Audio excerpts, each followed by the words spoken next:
പേരോട് അബ്ദുറഹ്മാൻ സഖാഫി ഒരു വലിയ പ്രസ്ഥാനത്തിൻ്റെ ഉന്നത സ്ഥാനത്തിരിക്കുന്ന വ്യക്തി എന്നുള്ള നിലയിൽ പേരോട് എൻ്റെ പ്രസംഗത്തെ വിമർശിച്ചു എന്ന് കേട്ടപ്പോൾ അതിനോട് ഒന്ന് പ്രതികരിക്കണമെന്ന് ഞാൻ ആഗ്രഹിച്ചിരുന്നു.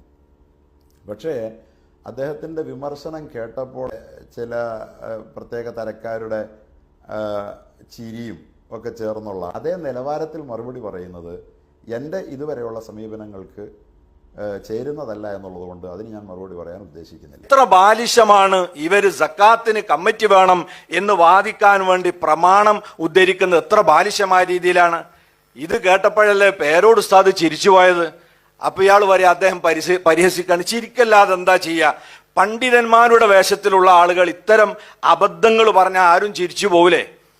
നോമ്പും സംഘടിതമായിട്ടാണ് അത്ര. എങ്ങനെയാണ് എനിക്കിതുവരെ മനസ്സിലായിട്ടില്ല നോമ്പ് എങ്ങനെയാ സംഘടിതമായിട്ടെന്ന് പറയുന്ന ദുർന്യായം എന്താണ്?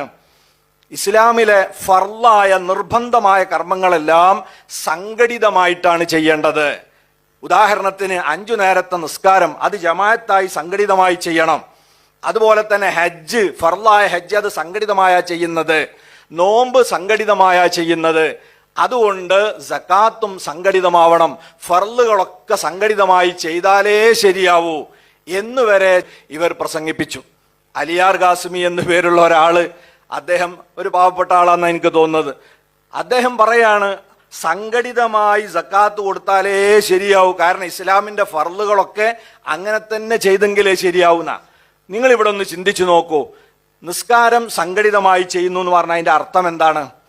എല്ലാ നാട്ടിലും ഒരു കമ്മിറ്റി ഉണ്ടാക്കി നിസ്കാരം നിർബന്ധമുള്ള ആളുകളൊക്കെ ആ കമ്മിറ്റിക്കാരെ സമീപിച്ചതാ, എൻ്റെ ലുഹുർ നിങ്ങൾ നിസ്കരിക്കണമെന്ന് പറഞ്ഞാൽ അയാളെ ഏൽപ്പിച്ച് ഇയാൾക്ക് വേണ്ടി അയാൾ പോയി നിസ്കരിക്കുക. സക്കാത്തിൽ പതല്ലേ നടക്കുന്നത്? എനിക്ക് നിർബന്ധമുള്ള സക്കാത്ത് ഞാൻ ചെയ്യാതെ വേറൊരാളെ ഏൽപ്പിച്ചതാ, എൻ്റെ സക്കാത്ത് നിങ്ങൾ കൊടുക്കിന്ന് പറഞ്ഞ് കമ്മിറ്റിനെ ഏൽപ്പിക്കല്ലേ? എന്നിട്ട് കമ്മിറ്റിയല്ലേ കൊടുക്കുന്നത്? ഇതുപോലെയാണോ സംഘടിത ജമാഅത്ത്? ഓരോരുത്തരും പോയി പങ്കെടുത്തുകൊണ്ട് ജമാഅത്തായി നിസ്കരിക്കല്ലേ? അവിടെ മറ്റൊരു ടീമിനെ ഏൽപ്പിച്ച് ഒരു മാറുകയാണോ? അതുപോലെ ഇയാൾ കരുതിയത് ഹജ്ജ് കമ്മിറ്റി എന്ന് പറഞ്ഞാൽ ഇങ്ങനെ ഹജ്ജ് ഏറ്റെടുത്ത് ചെയ്യണ കമ്മിറ്റിയാണ് ഞാൻ തോന്നുന്നുണ്ട്. ഹജ്ജ് സംഘടിതമായി ചെയ്യാന്ന് പറഞ്ഞാൽ എന്താ? ഹജ്ജ് നിർബന്ധമായ ആളുകൾ അവിടെ പോയി നേരിട്ട് ഹജ്ജ് ചെയ്യല്ലേ, അല്ലാതെ അത് വേറൊരു കമ്മിറ്റിനെ ഏൽപ്പിച്ച് ആ കമ്മിറ്റി പോയിട്ട് ഹജ്ജ് ചെയ്യാണോ? എങ്ങനെയാണ് ഈ താരതമ്യപ്പെടുത്തുന്നത്?